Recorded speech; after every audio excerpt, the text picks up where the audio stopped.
things that Miss Hannah is an expert on, I will suffer din. Hindi ko siya kasi expertise. So you consider a curtain. Kasi mura lang naman yun.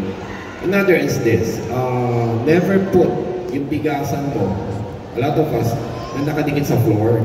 Kasi pag ang bigasan mo, this is an old thing naman. This is an old cultural thing. Pag ang food mo, nasa side lang, is going to be tainted. Kasi remember, sabi ko nga, the zone of malas is from the floor to the waist-height. So nilagay mo yung sabo ng bigas mo sa side lang, na wala, nandikit lang siya, the sack itself, you're going to suffer. So ang pinakamababa doon, lagyan mo kahit yung mating man lang, para hindi siya dikit mismo physically to the floor. Ideally, ang ilaw, lighting sa exterior mo, warm lights, unfortunately, medyo bright white ang light natin eh. Yan yung mga ganun, like sa tree.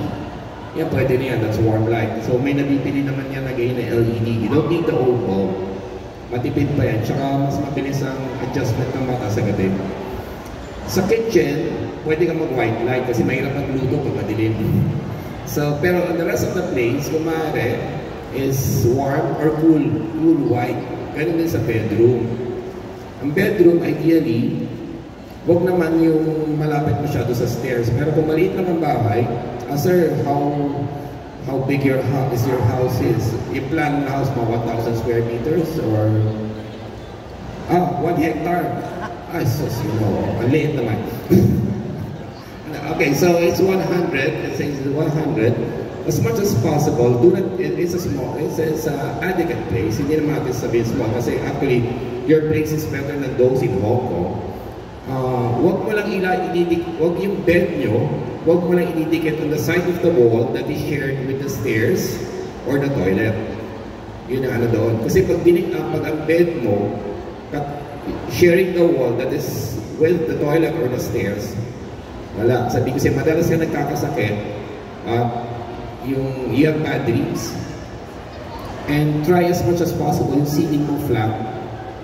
Kasi pag slanted yan, hindi rin maganda ang swerte mo. Pag meron beams, yung overhead beams, yung kita yung exposed beams, yung biga, lagi kang magkakasakit yan. So, gastusan mo na ng ceiling.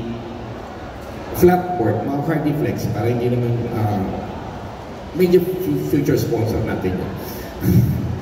Wala ka mo, yun yung alam ko name eh. Okay, do you have any other question related to that? Habang nagsusulat pa yung iba kasi. Month to start. Ano, sir, hindi ko masyadong maano yung... Ano po, month po na start to build. Month to build. Okay, that's a good question. Okay, it's a good question. Now, I have to ask you this, kasi your question has to answer a question first. Sit down, take a seat. You can answer naman 1, 2, 3, ganun. Is this your first house? So, if it's your first house, it should be, as much as possible, must start mo na early part of the year, lunar year. So, February na kasi January 29 ang Chinese New Year. So, February, March, April, mga ganun. Simulan mo na kahit paano, at least yung, how do you say this, yung cleaning ng lupa.